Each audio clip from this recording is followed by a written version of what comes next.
Welcome back to the Charismatic Voice. I've heard this song many times before, and I think it is awesome. This is the kind of metal that I love. I also think that it's wildly underappreciated, so over the next half hour, I'm hoping to convince you to listen to more Ad Infinitum. Let's get to it. I love Napalm's logo. I just have to say, that intro is always sweet.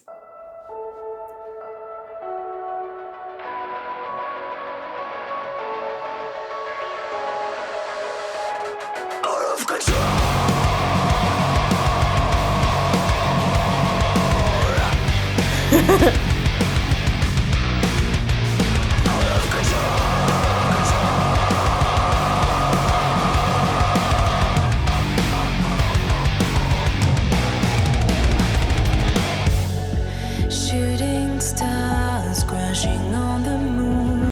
I wanted to let it get into this moment where Melissa gets all soothing in the vocals. So if you haven't ever heard her before, you know immediately that not only can she go full demon cookie monster, but also she's got that sultry, beautiful vocal thing, like down. I love the entrance to this and the fact that we are greeted with this really heavy sound and immediately introduced to this woman that has so much power. There is this chaos that I hear in her voice when she's doing these low growls. It's just amazing. And I love the way that we are introduced into that sound quickly because it feels like it's such a fundamental part of their signature sound. There's something that feels very electronic in this intro, and then you're immediately brought into heavy metal.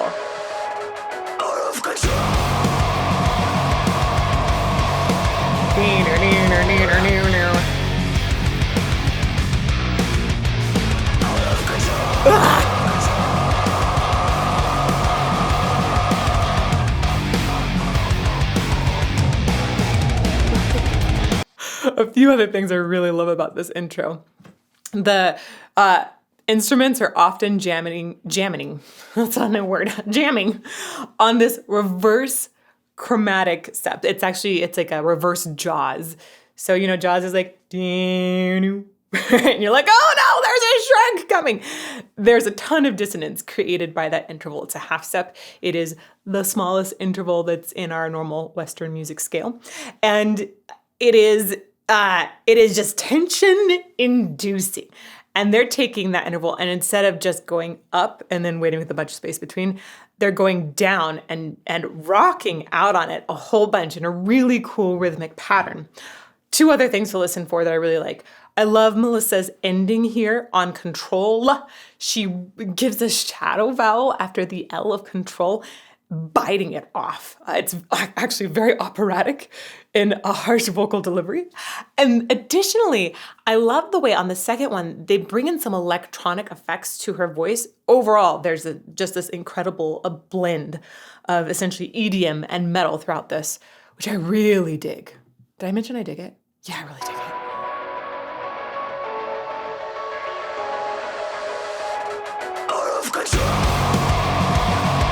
I love how that hits. That's that shadow vowel.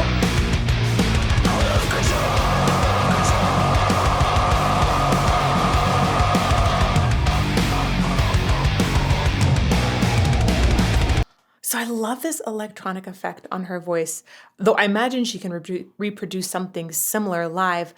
I did see them perform this live, by the way, shortly, or was it right before it came out? I think it was shortly after it came out. I saw them perform it live here in Tucson. They were extraordinary. They are very good live performers. There is a reason that their schedule is packed. If you get a chance to see Ad Infinitum, I highly, highly recommend it. And you can create those kinds of sounds by essentially reattacking those notes and changing the filter. Melissa is one of the artists that has agreed to be part of our research study going into these upper laryngeal structures in more depth than has ever been done before. And I'm excited, first of all, It sounds like she's using false chords, but I'd like to know more about it. I wonder if there's something else that's also giving more complexity to the sound in here. It sounds to me, though, like she's got a very low growl going on, and often we associate that with a ventricular fold or a false chord scream. But we have so little detail about that, and so little detail, especially in women. So I'm really excited to see down Melissa's throat, both with an eagle's eye camera view and with DMR so we'll get to see in this kind of like cross-section real-time video, in addition to so many other ways that we're going to be taking a look at this. This is a very, very in-depth study that's being done. And I'm really curious. She feels like it's lower as well, but it's so interesting. Artists can feel these different things, but you never really know until you look at it through a camera what's actually happening. But she can definitely tell what's sustainable and what's not. And she does this very well for extended periods on tour. So I love knowing that that is going extremely well for her. I think she's got a massive career ahead of her. I think Ad Infinitum is just going to continue to explode. This is a great band.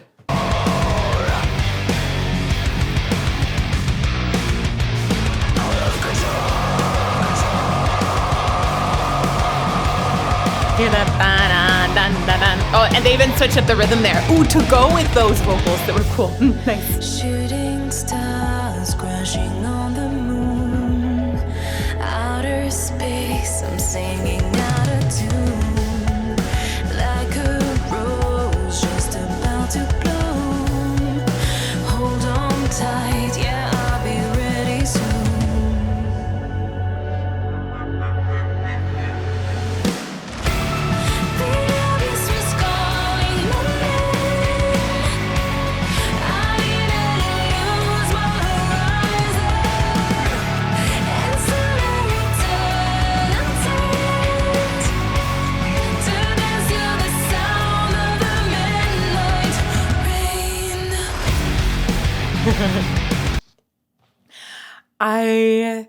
I can't express enough how much I love this music. People often ask me what metal I listen to. Ad Infinitum is one of them.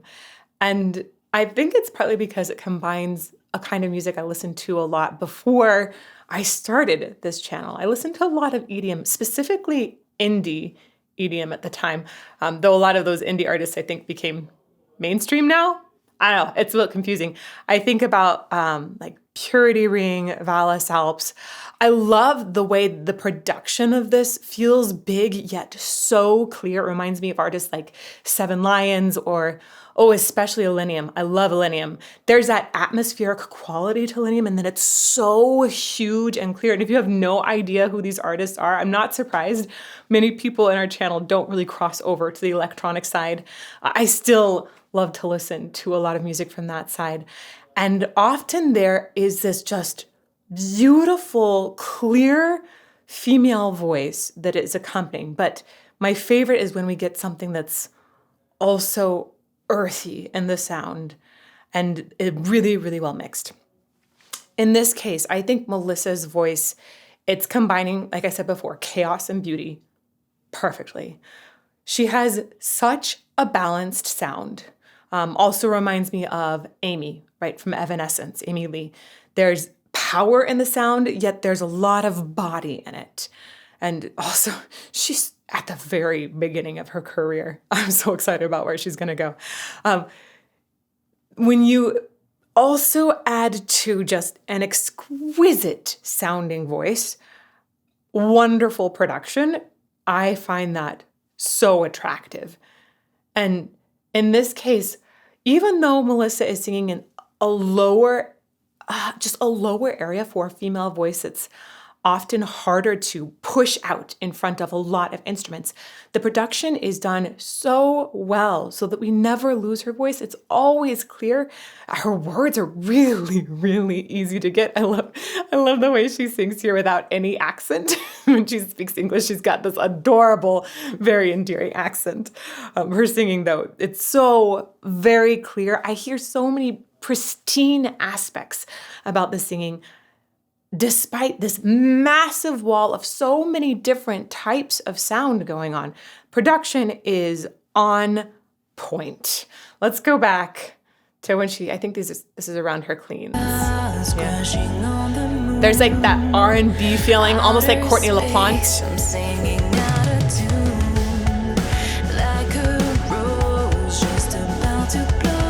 I love the ease that she went up there. Right. Even in that very low area of her voice, there's this combination of ease and an unspoken robustness that's available. I think her core singing sound is fantastic. I love this build-up.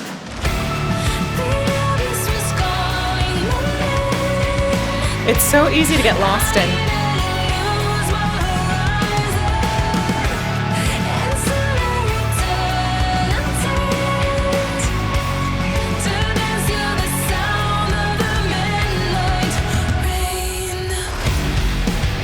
And I love that choice to break before rain. It actually essentially creates a double break right before we go back into this super dissonant jamming. Right. Break, and another break. I even counted that wrong. It's enough jaggedness that it really clears my ears enough to feel the lightness of her voice at that moment, and then enough to make it clear right before the big drop.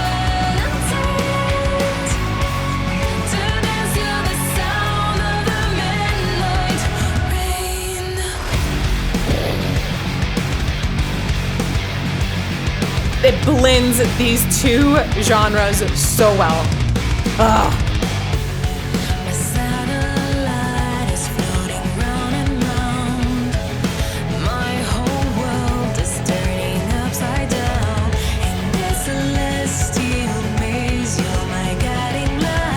I just love the way she changed the melody just a little bit there. And this celestial maze, it's like a slight variation that made you go, aha. My whole world is turning upside down. In this celestial maze, you're my guiding light. I know that every cage has a way out. Hey, right? Tell me that doesn't sound like Amy Lee right there.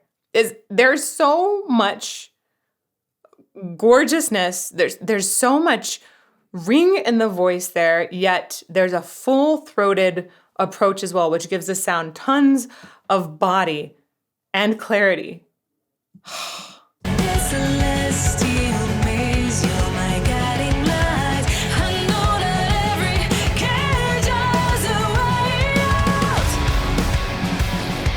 I'm feeling paralyzed when my mind is losing control.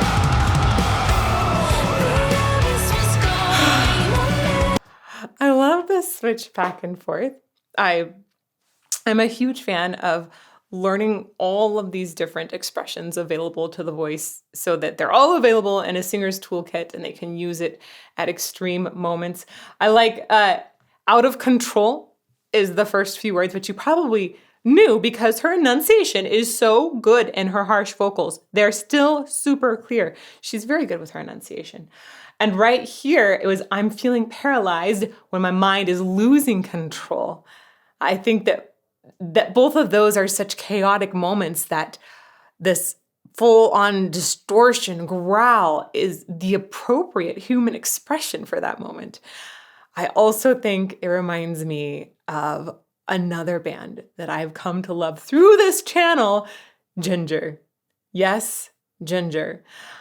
I love that in this study, especially for this first round of artists that we're bringing in, we've balanced male and female voices. I've been really disappointed that we've had so few female screamers researched, but honestly, there aren't that many female professional screamers out there that have been doing it for very long. Melissa is still very new, but like, holy crap, she's amazing. It's a good thing to have people that are brand new and also later on in their career. So we get data sets from all different points. We also are having Tatiana Shmalyuk, who is the lead singer of Ginger. She'll be in the study as well. And I'm really curious actually to compare Melissa and Tati's vocals because I think there's a similarity in their sound. And Tati's been doing it for much longer, of course. And I'm really, really curious, what's the difference here? And how also, I'm excited because when we did this study with Will Ramos, not only do we discover things we never thought were going to be there. Oh, there's a hyoid bone in the middle of the sound. What? Right? And the throat twists 90 degrees. What? I have no idea if any of the other singers we see are going to have that twisting motion as well. No clue. But I do think that it'll be fascinating to see like a false chord or this lower growl. And in females, is that done the same way? I think it's going to be pretty much the same way that we see in males, but is when you're adding complexity to it, are there other structures involved? I don't know. It's going to be fascinating. Totally fascinating. But in Melissa's case and in Will's case, honestly, both of them are fairly young as artists. They haven't been doing it for 30 years, right? We have Travis Ryan in the study as well, who's been doing it for a super, super long time. And Will noticed such an explosion of sounds after the first round because he started thinking about his sounds in a different way. So I'm wondering with Melissa, like I already hear her sounds exploding. How much further could that go? Would that, I don't know. Science helped me a lot to evolve as an opera singer. Can science help somebody like Melissa or even Tati? Like, can they evolve their sounds in ways they didn't expect because they get to see down their throats? I hope so. And I hope we get to document that. It's such an extraordinary opportunity. Melissa, if you're watching, thank you for saying yes. Thank you.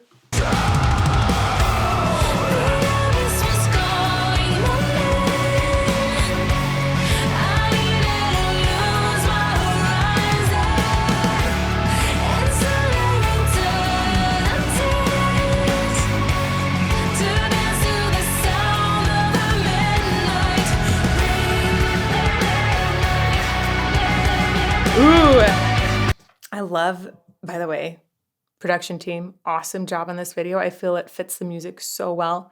Reminds me a little bit of Muse at times. I love this moment in the video. That, where she's like, I'm bursting forth from my shackles of wires that power me. Oh, like there's such a good face too. I love that moment.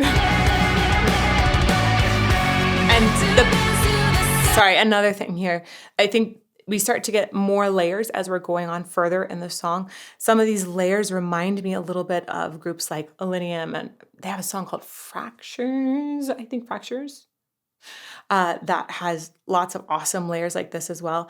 I love it when metal music brings tons of different types of vocal layers, and that is just, I find it so satisfying. And you do hear it in groups like Spirit Box too. I feel like there's this wave of newer metal that I've been hearing that has this really extraordinary, full, well-produced sound of just tons of layers of vocals. And I love it. I love the heavy paired with the ethereal voice.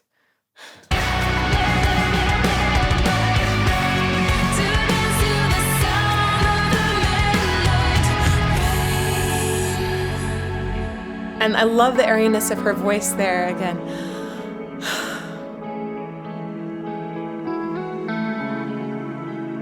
This is so pretty.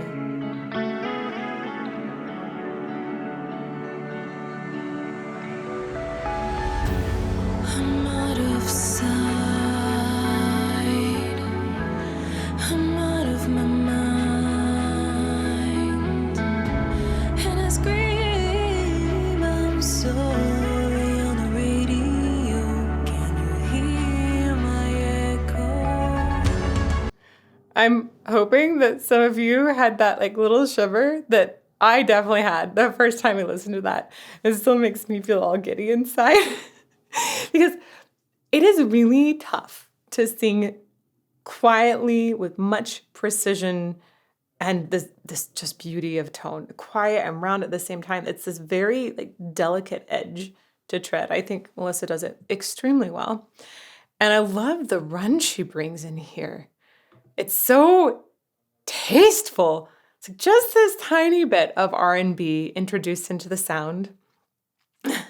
And again, the lyrics are so clear. It's like at this moment, it feels like ambient metal. It's soothing. I feel shocked actually by how heavy this song is at times and how light it is at times. But overall, the effect of it to me just is expansive and soothing. I love it. Out of sight, I'm out of my mind, and I scream, I'm sorry on the radio. Can you hear my echo? Beautiful balance in the range there too. I'm out of sight. And then those beautiful layers starting to enter.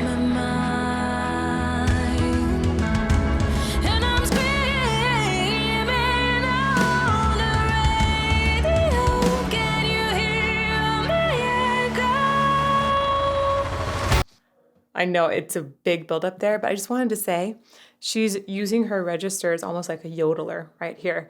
And she's leaning into the lower register and then flipping it up to that top head register. So basically leaning into chest, flipping into head for that airier high note, and then coming back down. It's a beautiful effect here. That is exactly how one should maximize their register transition. Out of my mind, and I'm screaming out. She can do that run soft or heavy. Right there's your flips.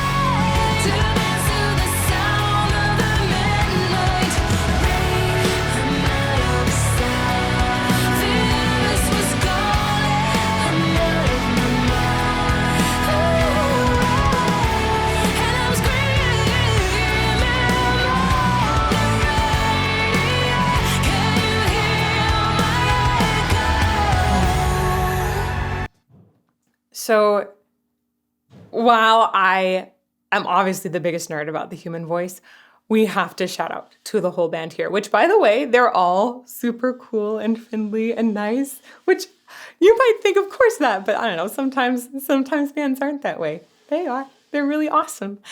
And, if you hear a screwdriver in the background, I live in a house. Sometimes there are problems. Sometimes your kitchen's getting remodeled. So what was it? The other week we had problems with our roof. There's all kinds of things that have to be fixed. Anyhow, so screwdriver in the background. I'm a real person too. But the band here, let's give them some amazing credit, because this whole section, it just feels so easy for me to get lost in. I love listening to this and closing my eyes and just, I feel like I get to drift off into outer space. Very well named. The whole soundscape is massive, yet like strangely peaceful. I think it's the whole vibe that's extraordinary about this song. And this just like huge feeling is created by each person in the band and the production team being extraordinary. I love this sound, guys. Can we have a lot more of this? And the answer is yes, we can. I believe the full album, I think, is supposed to be coming out in October. So check it out. I'm gonna. That's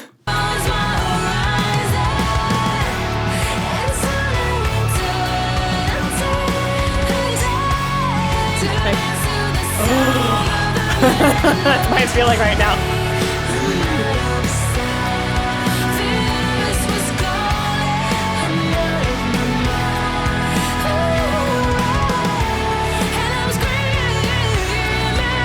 I like the way she's built on that particular riff.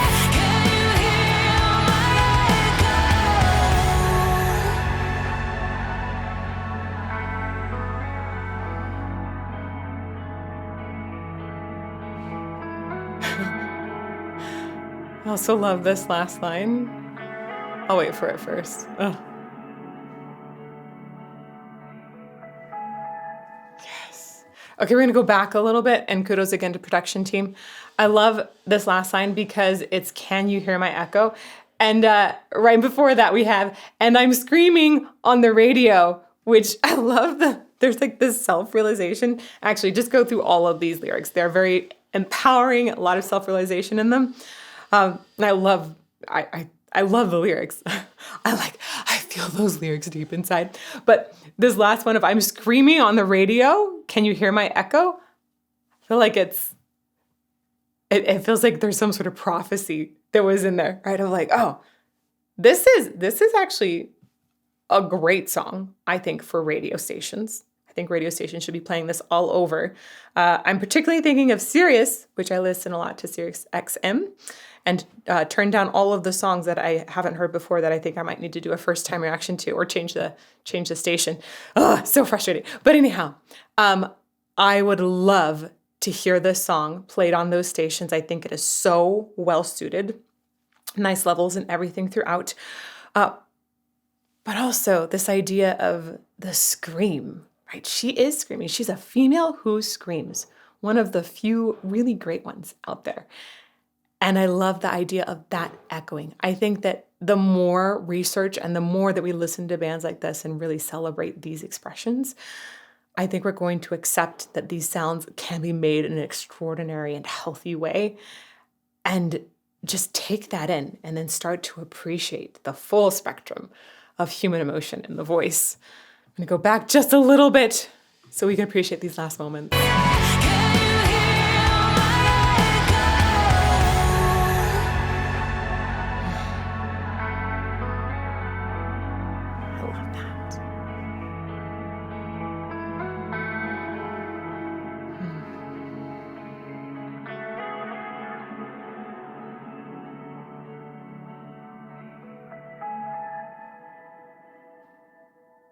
I'm putting a link down below to the Kickstarter where you can support Melissa and some of our other singer-screamer artists in this awesome research.